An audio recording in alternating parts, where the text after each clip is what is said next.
ठहर जाइए। कौन है आप लोग? हम ब्रह्मपुत्र सनकादिक ऋषि हैं। मेरा नाम सत है।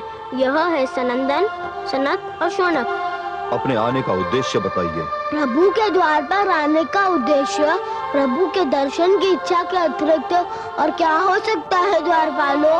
आप अभी उनसे नहीं मिल सकते। क्यों नहीं मिल सकते द्वारपालो? प्रभु अभी विश्राम कर रहे हैं। कैसी बातें करते हो द्वारपाल? ईश्वर और विश्राम? ईश्वर कभी विश्राम नहीं करते। यदि ईश्वर विश्राम करने लगे तो सृष्टि का सारा काम ठप हो जाएगा। तुम हमें जाने दो। विचित्र प्राणी हैं आप। एक बार आपसे कह दिया कि आप अभी उनसे नहीं मिल सकते, तो आप लौट क्यों नहीं जाते? हे द्वारपालो, हम तुमसे विनती करते हैं कि हमें अपने लक्ष्मी नारायण के दर्शन के लिए भीतर जाने दो। हम बहुत दूर से उनके दर्शन को आए हैं। एक बार कह दिया कि अभी आप उनके पास नहीं जा सकते, तो फिर हट क्यों कर रहे हैं? हे द्वारपालो, पथ का विमान अच्छा नहीं होता, चाहे वो पथ कितना भी ऊंचा हो। तुम तो एक द्वारपाल का छोटा सा पथ पाकर इतराने लगे। तुमने अपने अभिमान में आकर हमारी राह रोकी, हमें अपने प्रभु से मिलने नहीं दिया। तुम्हें इसका दंड मिलेगा। हम तुम्हें शाप देते हैं। जाओ, तुम दोनों राक्षस बन जाओ।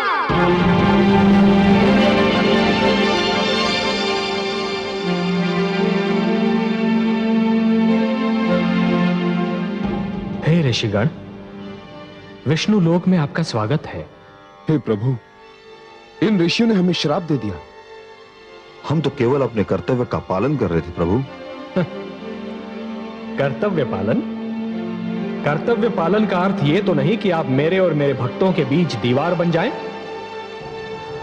आप दोनों से घोर अपराध हुआ है और इस अपराध का दंड तो मिलना ही था।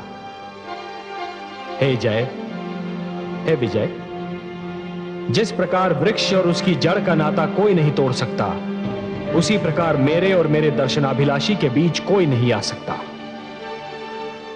मेरे दर्शनार्थी मेरी संपत्ति हैं जय, और स्वयं मैं उनकी संपत्ति हूं। हम दोनों का एक दूजे पर समान अधिकार है। जब भी कोई ईश्वर और भक्त के बीच आने का प्रयास करेगा, किसी न किसी रूप में अवश्य दंड पाएगा।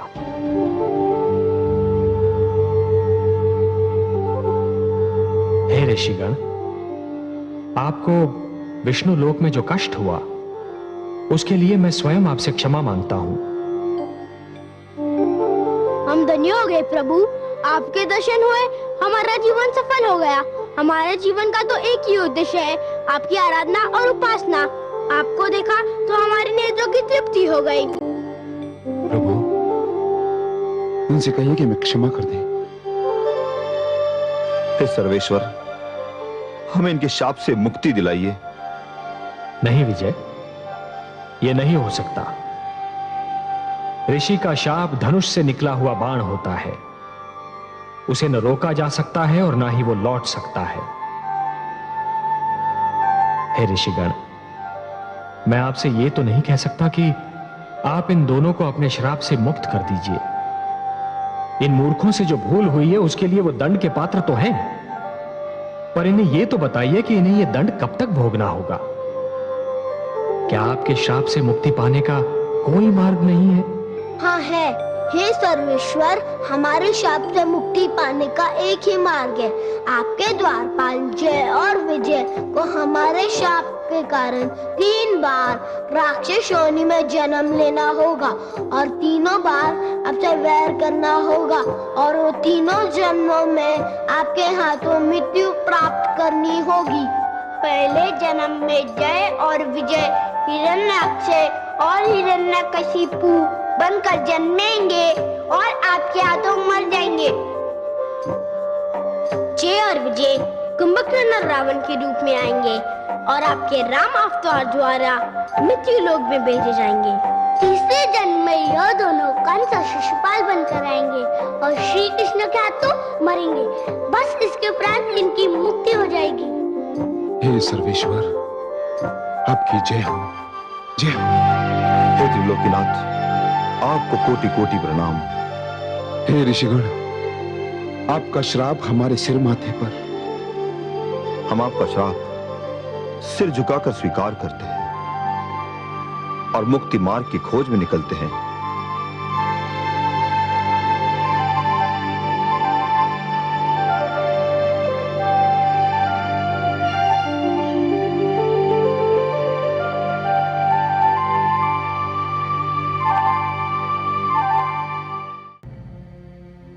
हे सर्वेश्वर, क्या बात है प्रिय? कोई इतना निर्दयी कैसे हो सकता है? एक वृद्ध असहाय मनुष्य पर इतना अत्याचार। कमल नयन, हिरण्यकशिपु आप पर क्रोधित है, पर क्रोध उतार रहा है निर्दोष मानव पर। आपकी क्रोधाग्नि कब भड़केगी? आप किस बात की प्रतीक्षा कर रहे हैं? समय की महादेवी, समय की। किस समय की? उस समय की जब हिरण्यकशिपु की गागर भर जाए। समय? गागर? मैं आपकी बातें समझने में असमर्थ हूं जगदीश्वर। महादेवी, अभी तो हिरण्यकशिपु के पाप की गागर में दुष्कर्म की पहली ही बूंद गिरी है। इसके भर जाने की प्रतीक्षा तो करनी होगी ना? उस समय की प्रतीक्षा कर रहा हूं मैं। पर वो ये जानते हुए कि हिरण्याक्ष अपराधी था, आपसे शत्रुता पर कमर कस रहा है। हाँ महादेवी, हरेक को मरने के लिए कोई ना कोई बहाना तो ढूंढना ही पड़ता है। हिरण्यकशिपु ने मेरी शत्रुता को वो बहाना बना लिया है।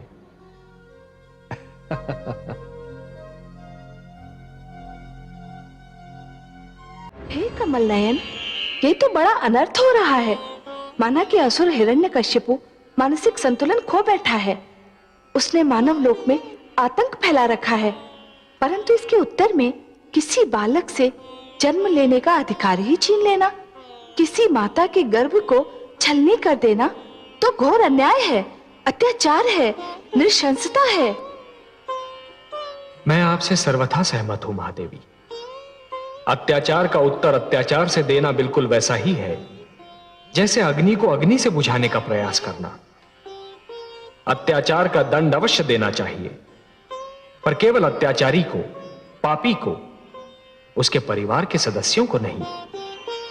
और ऐसे सदस्य को तो कदापि नहीं जिसने अभी जन्म ही न लिया हो, जिसे अपने पिता के पाप का ज्ञान ही न हो। हे कमल नयन, मेरी समझ में नहीं आ रहा कि मैं क्या करूं। एक ओर कयाधु की कोख में पलते बालक को लेकर मैं चिंतित हूं, तो दूसरी ओर निर्दोष मानवों पर हो रहे अत्याचार को देखकर मैं व्याकुल हूं। मैं आपका दुख समझता हूं महादेवी। यदि ऐसी स्थिति बन जाए कि दो परस्पर विरोधी गुटों की लड़ाई में दोनों ही पक्षों के केवल निर्दोष और असहाय तत्व ही अत्याचार और आतंक के लक्ष्य बन जाएं, तो हर उदार मन तड़प उठता है। फिर आपके पास तो मां का हृदय है। हिरण्यकशिपु और देवराज दोनों ही अनुचित कार्य कर रहे हैं और उन्हें एक साथ केवल आप ही रोक सकते हैं। देवराज उस मां के गर्भ में पल रहे बालक को कुछ भी क्षति नहीं पहुंचा पाएंगे। मैं आपको यह वचन देता हूं। और हिरण्यकशिपु का आतंक, उसे आप नहीं रोकेंगे? उसने तो मानवों का श्वास लेना भी दुर्लभ कर रखा है।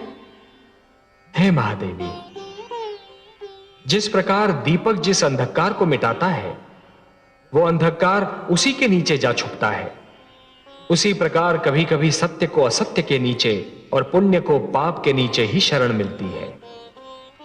एक पापी सत्य को संसार से मिटाने की धुन में यह भूल जाता है कि सत्य तो वहां भी पल सकता है जहां कभी उसने सोचा ही न था। कदाचित उसके अपने घर में। मैं समझी नहीं सर्वेश्वर। असुर राज हिरण्यकशिपु ने मेरा नाम लेने वालों को समाप्त करने का प्रण किया है। उसका दंड यह है महादेवी कि मेरा सबसे बड़ा नाम लेवा उसी के घर में जन्म लेगा। उसके अभिमान को स्वयं उसका रक्त ललकारेगा। आप तो बस देखती जाइए महादेवी। उसी के बालक के रूप में एक ऐसी कहानी जन्म लेने वाली है जिसे संसार कदापि नहीं भूल पाएगा। महादेवी, जिस प्रकार विष ही विष का अंत भी करता है, उसी प्रकार असुरों के आतंक का अंत असुर पुत्र ही करेगा। उस बालक की कयाधु के गर्भ में रक्षा और हिरण्यकशिपु के आतंक का अंत दोनों ही मेरे हाथों में है। और ये दोनों कार्य मैं करूंगा। आप तो रहस्यों के रहस्य हैं, भेदों के भेद। पर अब मुझे संतोष हो गया है कि आप मेरी सारी चिंताएं अवश्य दूर कर देंगे।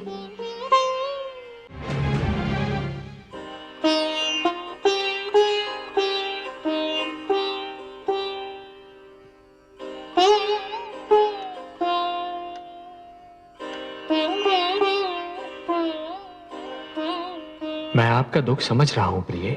मुझे देवराज से ये आशा न थी। एक अबला से ये व्यवहार, और अबला भी वो जो मां बनने वाली है। मैं स्वयं भी बहुत दुखी हूं प्रिय, बहुत दुखी। नारी का अपहरण, फिर चाहे कोई भी कारण क्यों ना हो, कोई भी स्थिति क्यों ना हो, फिर चाहे कोई नीति या कूटनीति का अंश ही क्यों ना हो, परंतु एक महान पाप है, एक अक्षम्य अपराध है। और यदि ये पाप या अपराध देवगण ही करने लगे तब तो फिर अंधेर है। देवता मानव के आदर्श है, और यदि देवता ही दुराचार करने लगे तो मानव किसका अनुसरण करेगा? कयाधु को बचाइए देवेश्वर, कयाधु को बचाइए।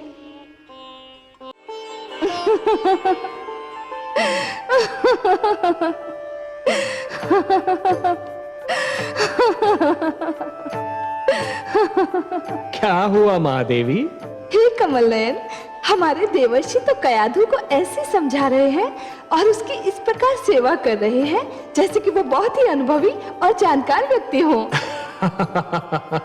विराजिए, महादेवी देवर्षि जो कर रहे हैं उसका संबंध अनुभव और ज्ञान से नहीं है, प्रेम और सहानुभूति की भावना से है। कोई भी यदि जीवन से प्रेम करने लगे, मन में प्राणियों के प्रति सहानुभूति की भावना रखे, तो प्रकृति आप ही सब कुछ सिखा देती है, सब कुछ समझा देती है। यदि मन में एक दूसरे के प्रति प्रेम, सद्भावना और सहानुभूति जागे तो ज्ञान का मार्ग खुल जाता है। प्रेम के 2.5 अक्षर परंतु ज्ञान के सबसे महान भंडार हैं। मुझे ये आश्चर्य हो रहा है कि देवर्षि ये सब जानते हैं कि गर्भावस्था नारी के जीवन की वो अवस्था है जिसमें उसे सदैव अच्छा बोलना चाहिए, अच्छा सोचना चाहिए, अच्छा आहार ग्रहण करना चाहिए और अच्छी वस्तुओं का ध्यान करना चाहिए। इस अवस्था में ये सब बातें नितांत आवश्यक है। ये तो वो जानते ही हैं, पर कुछ और भी जानते हैं। और क्या जानते हैं देवर्षि? देवर्षि ये जानते हैं कि गर्भावस्था में नारी के गर्भ में पल रहा शिशु जीवित और सचेत होता है।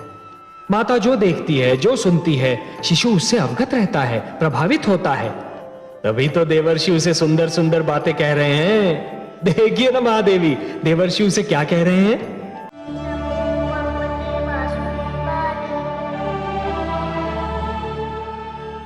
आपकी लीला बड़ी अनोखी है कमल नयन।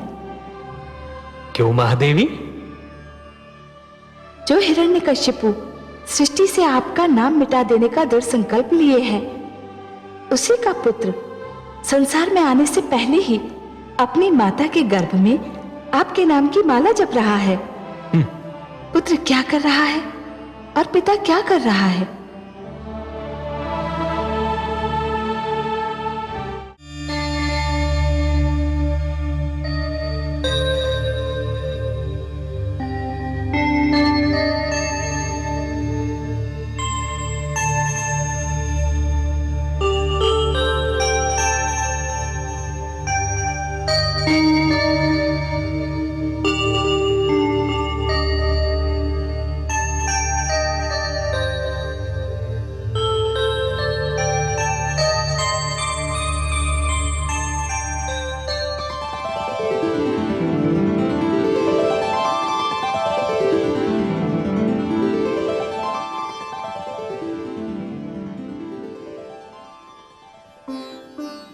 किसी बहुत बड़ी गंभीर चिंता में डूबी हुई है महादेवी। बहुत बड़ी उलझन में मन फंसा हुआ लगता है आपका। हम आपकी चिंता में भागीदार नहीं हो सकते? आपसे अपनी चिंता कौन छिपा सकता है कमल नयन? आपके सिवा किसी की उलझन कौन सुलझा सकता है? आप तो सबके हृदय की बात जान ही लेते हैं। हाँ अंतर्यामी, आपने सत्य कहा। एक अद्भुत उलझन, एक विचित्र चिंता ने मेरे मन को घेर रखा है। वही तो मैं जानना चाहता हूं और आप ही के मुख से सुनना भी चाहता हूं देवी। मैं वही सोच रही थी कमल नयन कि आपने ये कैसा रहस्य रच दिया है कि पिता और पुत्र के चरित्र में वही अंतर है जो जल और अग्नि में है, सूर्य और चंद्रमा में है, आकाश और धरती में है। पिता हिरण्यकशिपु के मुख से जो श्वास निकलती है उसमें आपके लिए अपशब्द होता है और उसी का पुत्र अपनी माता के गर्भ में भी आपको पुकार रहा है, कितने मधुर शब्दों में आपका स्मरण कर रहा है। ये कैसा भेद है, ये कैसा रहस्य है? कोई रहस्य नहीं महादेवी, कोई भेद नहीं। हाँ, एक उद्देश्य अवश्य है। क्या उद्देश्य है आपका कमल नयन? महादेवी, मैं समस्त संसार को यह बताना चाहता हूं कि कोई भी व्यक्ति जन्म से सुर या असुर नहीं होता। उसे सुर या असुर बनाते हैं उसके कर्म, उसका चरित्र और उसकी प्रवृत्ति। हे महादेवी, जिस प्रकार वृक्ष पर उगने वाले पुष्प और फल आवश्यक नहीं कि उसी रंग के हों जिस रंग का वृक्ष है, उसी प्रकार आवश्यक नहीं कि हर पुत्र कर्मों में, चरित्र में और प्रवृत्ति में अपने पिता के समान हो। यदि कोई सुर का पुत्र दुष्कर्म करेगा तो असुर कहलाएगा, और यदि कोई असुर पुत्र चरित्रवान होगा तो सुर कहलाएगा।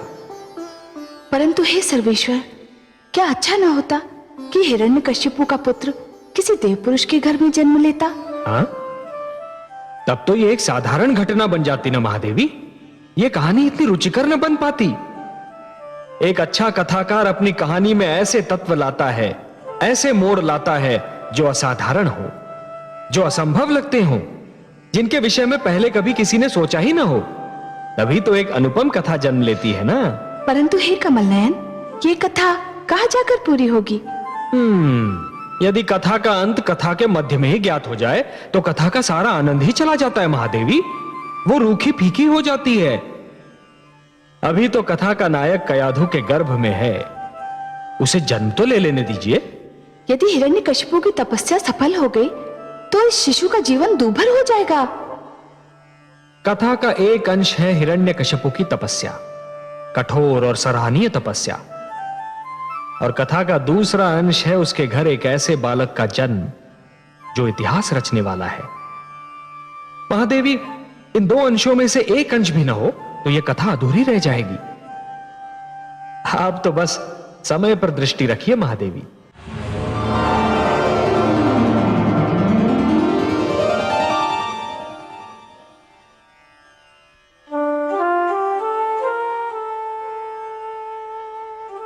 हे पद्मनाभ, आपने तो कहा था कि हिरण्यकशिपु ने आपसे शत्रुता पर कमर कसकर अपनी मृत्यु का बहाना ढूंढ लिया है। हाँ महादेवी, मैंने ऐसा ही कहा था, स्मरण है मुझे। पर उसे तो आदि प्रजापति ने ऐसा वरदान दे दिया है कि अब उसकी मृत्यु असंभव लग रही है। असंभव लग रही है देवी, असंभव है नहीं। हे महादेवी, जिस प्रकार सूर्य का उदय होता है अस्त होने के लिए, दीपक जलता है बुझने के लिए, तथा पुष्प खिलता है मुरझाने के लिए, उसी प्रकार जीवन का जन्म होता है मृत्यु को पाने के लिए। केवल दो को छोड़कर सभी को मृत्यु का स्वाद तो चखना ही है। दो? वो दो कौन है जिनको मृत्यु नहीं आ सकती? एक तो स्वयं मैं, अनादि और अनंत, और दूसरी स्वयं मृत्यु। हे महादेवी, न मुझे मृत्यु आ सकती है और ना ही मृत्यु की मृत्यु संभव है, और इनके अतिरिक्त ऐसा कोई भी नहीं है जिसे एक न एक दिन मृत्यु ना आए। इसलिए आप तो निश्चिंत रहिए महादेवी, हिरण्यकशिपु को भी एक दिन मरना ही होगा। पर हे कमल नयन, उसको ब्रह्मा जी ने जो वरदान दिया वो सुना आपने? सुना महादेवी, भली भांति सुना। पर इसमें अचरज की क्या बात है? जो आवश्यकता से अधिक चतुर बनने का प्रयास करता है, अंत में सिद्ध होता है कि उससे बड़ा मूर्ख कोई न था। हिरण्यकशिपु यह भूल रहा है कि यदि उसने माता के गर्भ से जन्म लिया है तो उसे एक दिन चिता की गोद में भी सोना होगा। यह नियम न कभी टूटा है और न कभी टूटेगा। पर महादेवी, यह सब होता है अपने समय पर, और तब तक आपको भी प्रतीक्षा करनी होगी। देखा आपने कमल नयन, देखा आपने? दुष्ट हिरण्यकशिपु इंद्रासन पर विराजमान हो गया है। तो क्या हुआ महादेवी? अब सब उसे महान नहीं समझेंगे। इंद्रासन पर विराजमान होने वाला महान नहीं कहलाता। नहीं महादेवी, नहीं। और जो ऐसा समझेगा वो भूल करेगा। कोई व्यक्ति केवल इसलिए महान नहीं हो जाता कि उसे एक महान पद मिल गया हो, एक महान सिंहासन मिल गया हो। सिंहासन किसी को महान नहीं बनाते देवी, महान तो बनाते हैं महान कर्म। जिस प्रकार केवल पुष्प की डाली पर होने से ही कांटों में सुगंध नहीं आती, उसी प्रकार केवल किसी आसन पर बैठने से व्यक्ति महान नहीं हो जाता। हाँ, यदि कोई महान व्यक्ति साधारण से आसन पर भी बैठ जाए तो वो साधारण आसन महान अवश्य हो जाता है। मुझे बस इतना बता दीजिए कमल नयन कि इंद्रासन अब सदा के लिए हिरण्यकशिपु का तो नहीं हो जाएगा ना? कोई भी सिंहासन सदा के लिए किसी का नहीं होता महादेवी। हाँ, उस सिंहासन पर बैठने वाला यह प्रयास अवश्य करता है कि सिंहासन उससे कभी ना छूटे, पर एक न एक दिन सिंहासन को उसे छोड़ना ही पड़ता है। अब देवराज को ही देख लीजिए, क्या उन्होंने कभी सोचा था कि इंद्रासन उन्हें छोड़ना पड़ेगा?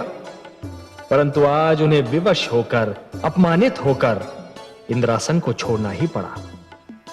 हिरण्यकशिपु भी सदा के लिए इस सिंहासन पर कदापि नहीं रह पाएगा। पर हे कमल नयन, आज तो वो विजयी है, उसने देवताओं को भी परास्त कर दिया है। विजय और पराजय का यह क्रम तो चलता रहता है देवी, और चलता भी रहेगा। परंतु देवराज को पराजय का मुख इसलिए देखना पड़ रहा है कि उन्होंने एक नारी का अपहरण किया था, उसके गर्भ में पल रहे शिशु को मारने का प्रयत्न किया था। और ये सारे अपराध ऐसे अक्षम्य अपराध हैं महादेवी कि जिनके लिए सिंहासन छूटना और पराजय का मुख देखना तो साधारण सा दंड है। आपसे मैं सहमत हूं कमल नयन, आपके सुंदर मुख से निकलने वाले एक एक शब्द से मैं अक्षरशः सहमत हूं। देवराज को दंड मिलना ही चाहिए था। हाँ महादेवी, यही नियम है। जो जितना बड़ा अपराध करता है उतना ही बड़ा दंड पाता है।